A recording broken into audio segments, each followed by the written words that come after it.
Hello दोस्तों, स्वागत है आपका हमारे यूट्यूब चैनल पढ़ाई वाला में। दोस्तों, आज हम बात करेंगे झारखंड के बहुउद्देशीय नदी घाटी परियोजनाओं के बारे में।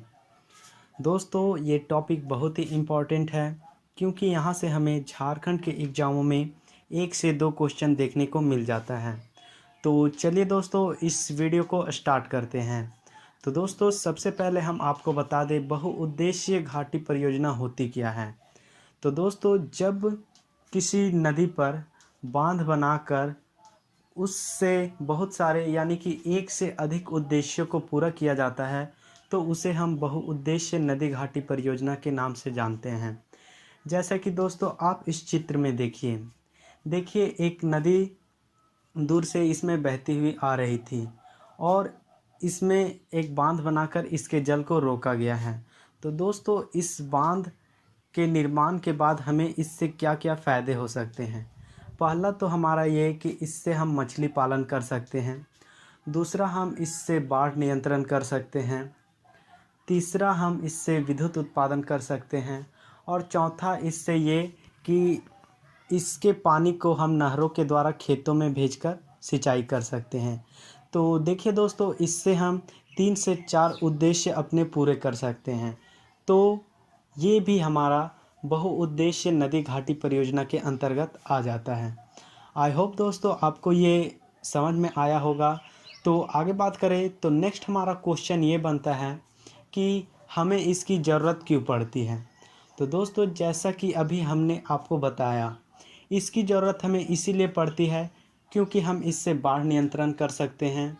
दूसरा, मछली पालन कर सकते हैं, सिंचाई कर सकते हैं, विद्युत उत्पादन कर सकते हैं और पर्यटन स्थलों के लिए भी इसकी हमें ज़रूरत पड़ती है।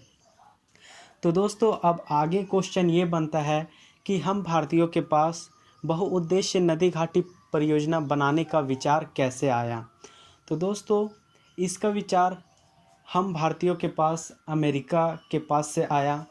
दोस्तों, जब प्रथम विश्व युद्ध चल रहा था, तो उसके बाद जब प्रथम विश्व युद्ध समाप्त हुआ तो अमेरिका बहुत आर्थिक तंगी से गुजर रहा था।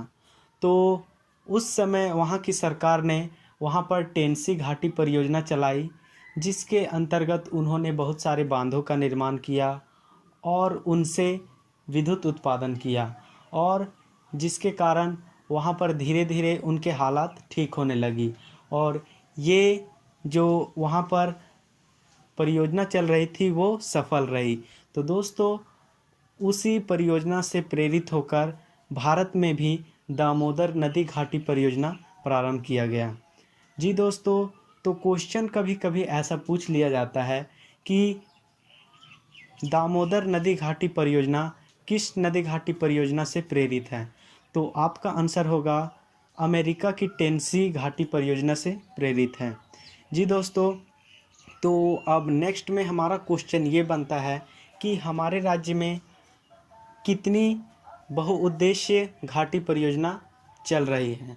तो दोस्तों, आपको बता दें, झारखंड में अभी 5 नदी घाटी परियोजना चल रही है, जिसमें से पहला हमारा है दामोदर नदी घाटी परियोजना, दूसरा है स्वर्णरेखा नदी परियोजना, तीसरा है मयूराक्षी परियोजना, चौथा है कोयल कारो परियोजना और पांचवा है हमारा उत्तरी कोयल परियोजना।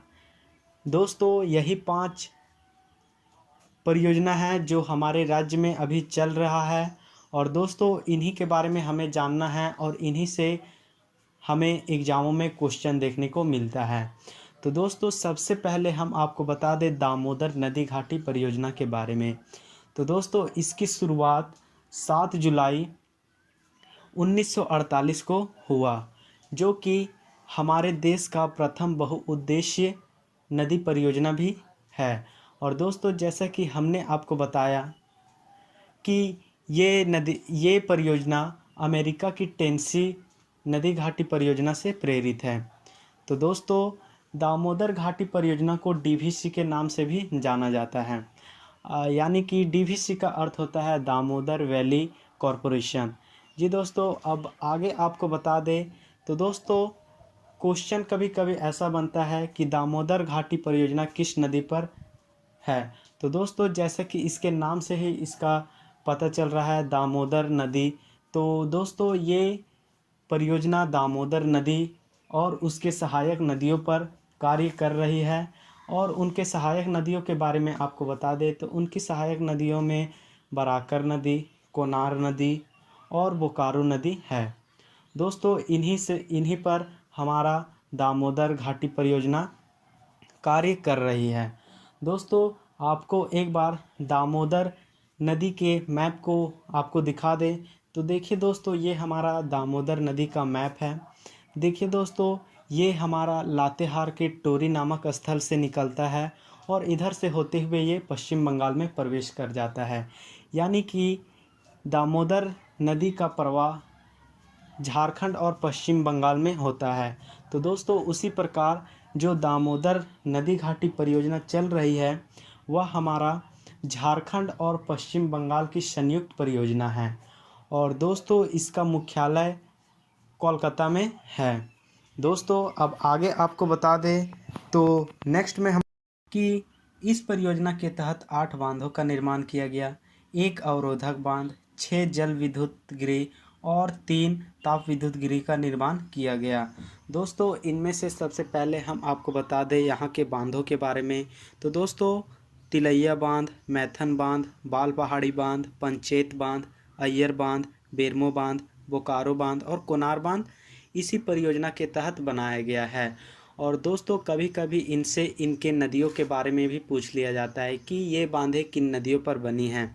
तो दोस्तों तिलैया बांध, मैथन बांध और बाल पहाड़ी बांध ये तीनों हमारा बराकर नदी पर बनाया गया है। और जो नेक्स्ट है यानी कि पंचेत बांध, अय्यर बांध और बेरमो बांध ये तीनों दामोदर नदी पर बनाया गया है। और जो बोकारो बांध है सो बोकारो नदी पर बनाया गया है और कोनार बांध कोनार नदी पर बनाया गया है। और आगे आपको बता दें तो इसी परियोजना के तहत एक अवरोधक बांध का भी निर्माण किया गया है जो कि दुर्गापुर में बनाया गया। अब नेक्स्ट आपको बता दें तो जल विद्युत गृह के बारे में। तो दोस्तों हमें इन बांधों के अंतर्गत ही हमें 6 जल विद्युत गृह का निर्माण किया गया है।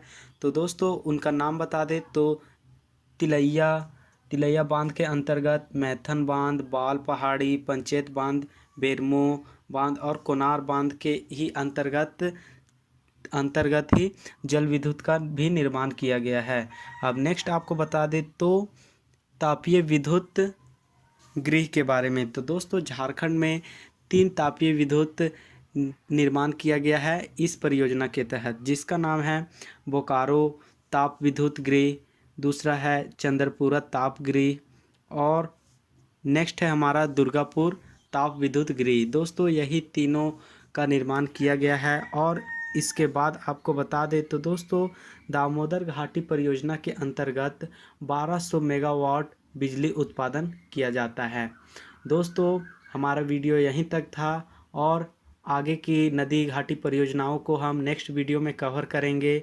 आई होप आपको ये वीडियो अच्छी लगी हो तो लाइक और शेयर ज़रूर करें। अगर चैनल पर नए हैं तो सब्सक्राइब ज़रूर करें। धन्यवाद।